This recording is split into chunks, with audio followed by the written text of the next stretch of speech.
Hey guys, what's up? It's Amina. So today I'm actually going to be doing something a little bit different. I'm going to be talking about iron deficiency and how it can affect hair loss. Anemia is when you have a low count of red blood cells. The type of anemia that I have is iron deficiency anemia. There's different kinds. Not everybody is iron deficient, but I believe that is the most common. And a lot of women can become iron deficient in their lifetime, but they usually can bounce back up. It's usually not a problem for most women. Now, for some women like me, it becomes a problem. I'll just start this off with my own story. I have iron deficiency anemia and it's chronic. It happens very slowly over time. Here's the thing, you don't always know that you're anemic. Like for me, for example, I was such a busy body. I was always trying to go to school and work and do 1,000 things at the same time. I didn't even realize that I had became anemic. So one day I had just went to the doctor for a regular checkup and, was ready to go back out, get back to work and school.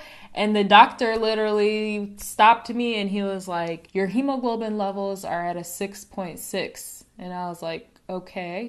I didn't know what that meant. I was like, all right. And he was like, you need to go to the emergency room. I'm going to send over your files right now. We're going to transfer you. You need to get a blood transfusion. I was like, whoa. Wait a second there, doctor. What are you talking about? I feel fine.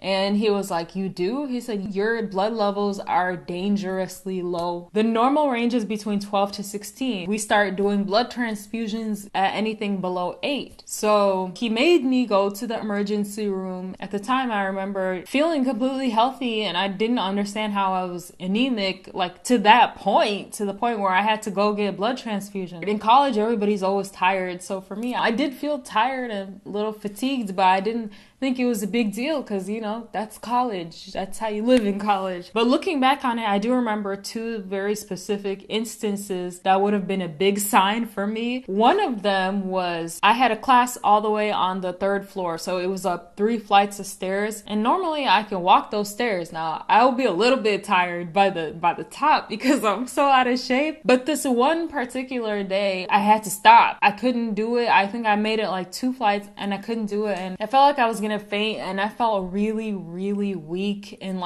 I was getting sick. I remember that time very specifically because I joked about it and I laughed and I was like, wow, I'm so out of shape. I can't even go up 3 flights of stairs. But that's not what it was. The second time that I remember very specifically was that I was trying to work out with one of my friends. I started to feel very weak and my ears were hurting. They were stinging as I'm trying to run. And I felt like I was gonna get sick and I was like, yeah, I can't do this. I can't work out. Those 2 instances, it happened right before I had went to the doctor, and that was probably signs my body was trying to tell me you don't have enough red blood cells, you don't have enough oxygen going in your body, stop. But yeah, anyways, I did go to the hospital. I had to get a blood transfusion, 2 bags of blood. I found out that my blood type is O positive. This is besides the point, but I learned that day that you can't actually have a close relative give you blood because my sister was gonna give her blood. We're all O positive in my family. So my sister was gonna give her blood so that I can use it. And I was like, yeah, that's great because I'd rather have her blood than a stranger's blood. But the doctor has told me that it can actually cause a really serious condition and you could die. I was like, what? He said something like the blood being so similar might cause something and it's actually better to get it from a stranger. So, learned something new that day. Anyways, I got my 2 bags of blood. I was great. No reactions. Nothing happened. Went home. The doctor told me actually just to go to the store and buy some iron pills because that will be the cheapest thing for me. I followed the doctor's orders, went and got my iron pills from the store, bought the cheapest ones that I could find because I was a college student.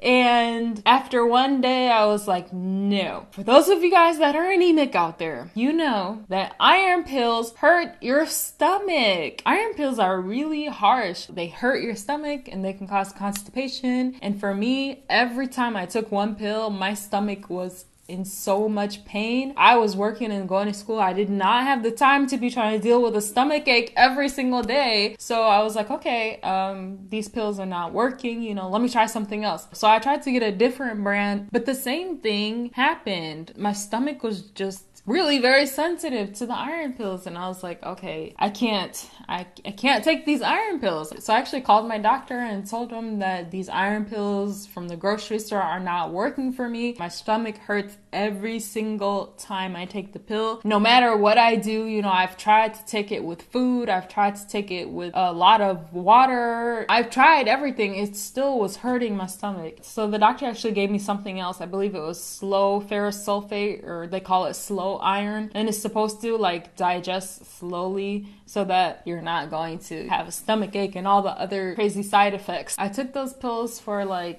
about 3 days. The same thing happened. My stomach still hurt. I kind of just was like, all right, well, I'll just make myself eat a lot of foods that are rich in iron, because that was the other thing that I kind of shot myself in the foot, because I've always had a really, really bad diet. I have a big sweet tooth. I love junk food. I love chips. I love French fries. Eventually what happened is I just stopped taking the iron pills, and slowly over time I became anemic again, to the point where it had me get another blood transfusion. The reason why I had went to the hospital the second time is actually because I had nephritis, or kidney infection. So that was the reason why I had went to the hospital in the first place, and then come to find out I'm anemic. So on top of dealing with my kidney infection, which was extremely painful, this time I did have a reaction to the blood transfusion. So I started to get a fever, and I started to feel really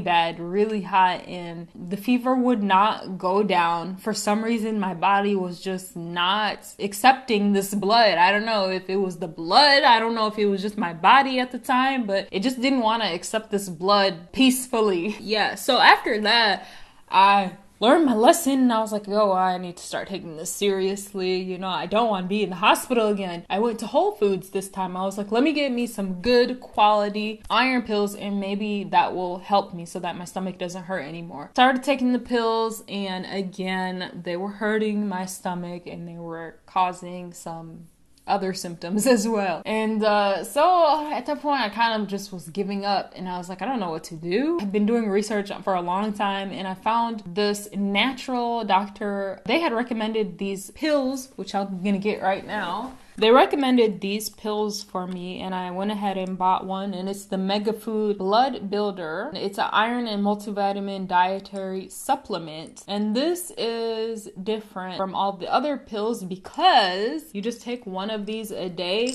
and it doesn't matter if you ate or if you didn't eat. It could be on an empty stomach. It could be whenever. How do I show this so it doesn't drop? This is what they look like. There you go.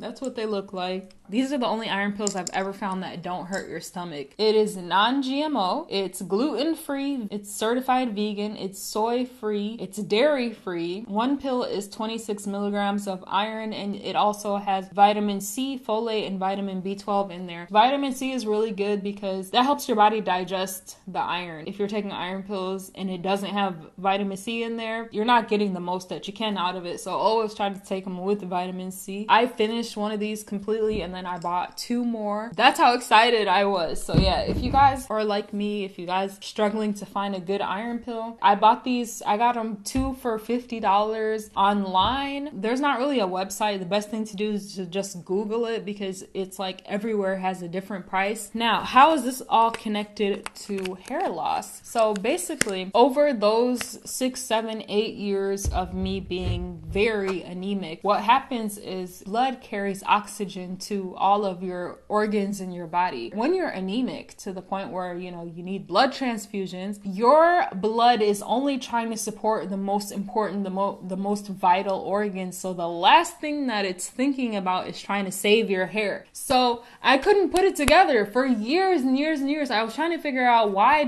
is my hair getting so thin, especially the ends. The ends were completely see-through from here to here. No matter what I did, the ends were so thin, and I thought it was heat damage, and I would cut it off and it would grow back exactly the same, and no matter what I did, It always grew back super, super thin. And I chalked it up to genetics. I was like, my dad has thin hair. Maybe I'm just getting my dad's hair. Now I really believe it's all because of being anemic for that long of a time period. My hair was literally falling out because I didn't have enough red blood cells to put nutrients. I think that I finally found an answer to why my ends were so thin. You know how everybody used to always say, oh, she doesn't have no edges. That was me, but it was like, oh, she doesn't have no ends. Like, where are the ends of your hair? My hair is growing back nice and thick. Definitely, I can tell the difference. My hair is growing back thicker. It's growing back faster than it was before. When it comes to anemia, there's really a lot of symptoms that I feel like they don't help you, like, because it's like fatigue. Yeah, everybody's fatigued. But the two that I feel like really stand out, if you are cold all the time, you're probably anemic. And like me, I'm cold. I'm cold all of the time. Even I don't like AC. When people put AC on in the car, I turn the vent away from me or I turn it off. I don't like that super cold air. I actually like the feeling of the sun on my body. Like it feels so good, you know? And I hate the cold. I can't deal with cold, especially AC or like artificial cold air. Another thing, if you feel very faint, if you feel dizzy a lot of times, that's due to lack of oxygen, which could mean that you're anemic. It would happen to me so many times where I literally just get up and I would feel very dizzy. Those are the biggest symptoms that I say look for. But anyways, that's it for this video. Hopefully y'all enjoyed it, and I will see you guys in my next video. Bye!